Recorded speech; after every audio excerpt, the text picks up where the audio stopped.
Halo, Assalamualaikum warahmatullahi wabarakatuh. Perkenalkan, saya Dina Septiani dengan NPM 12102631, Fakultas Ekonomi dan Bisnis, Prodi Manajemen, kelas 2P Manajemen, Universitas Wadaya Gunung Jati, Cirebon. Pada kesempatan kali ini, saya akan menyampaikan sebuah video pembelajaran mengenai organisasi pembelajaran.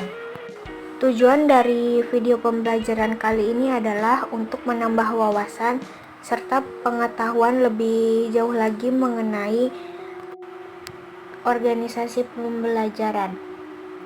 Dan video pembelajaran ini ditunjukkan kepada para pelajar, mahasiswa maupun orang-orang lainnya yang ingin lebih mengetahui lagi mengenai organisasi pembelajaran. Untuk lebih lengkapnya, simak video berikut ya. Organisasi pembelajaran. Organisasi pembelajaran merupakan proses pengembangan performa karyawan dalam organisasi secara kontinu, meningkatkan kapasitasnya untuk mengatasi setiap tantangan dan perubahan. Pembelajaran merupakan proses untuk mendapatkan pengetahuan yang dilanjutkan dengan aktualisasi. Pengetahuan yang sebelumnya telah dimiliki melalui dua hal. Yang pertama, proses mendapatkan pengetahuan untuk mengetahui bagaimana cara mendasari pengetahuan fisik untuk produksi tindakan. Yang kedua, menurut Kim, proses mendapatkan pengetahuan untuk mengetahui mengapa demikian yang dihasilkan kemampuan untuk mengartikulasikan pemahaman konseptual dari pengalaman.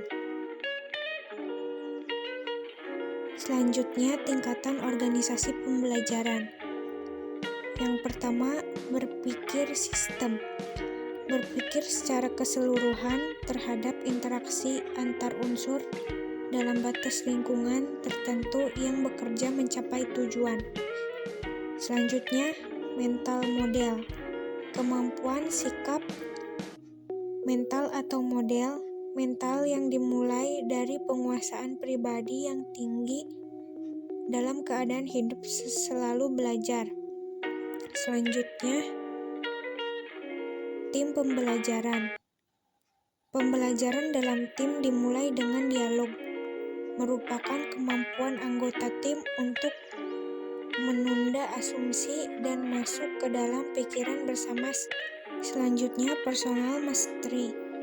Upaya keahlian terus-menerus dalam mengklasifikasikan visi pribadi, visi organisasi, memfokuskan energi, mengembangkan kesabaran, melihat dengan objektif, dimulai dari hal yang sungguh-sungguh bagi organisasi. Dan yang terakhir, membangun visi bersama. Kenyataan perjalanan terus-menerus panjang berhubungan dengan visi kepemimpinan yang memberi inspirasi pada organisasi merupakan kapasitas untuk berpegang pada gambaran bersama akan keadaan yang ingin diciptakan di masa yang akan datang.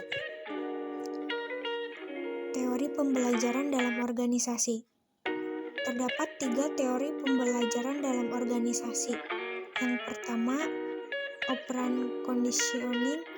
Yang kedua, classical conditioning. Dan yang ketiga, social learning theory. Operant conditioning atau Skinner dimaksud kondisi yang membuat perilaku orang mau belajar secara sukarela untuk memperoleh imbalan atas prestasi atau kegagalan atas kesalahan yang diperbuatnya. Classical conditioning. Ivan Pavlov, ahli psikologi Rusia, melakukan eksperimen dengan mengajarkan anjingnya untuk merespon suara lonceng. Ia menemukan suatu kesimpulan bahwa apabila kondisi tidak ada stimulus, maka tidak akan terdapat respon terhadap suatu objek yang menjadi fokus perhatian. Sebaliknya,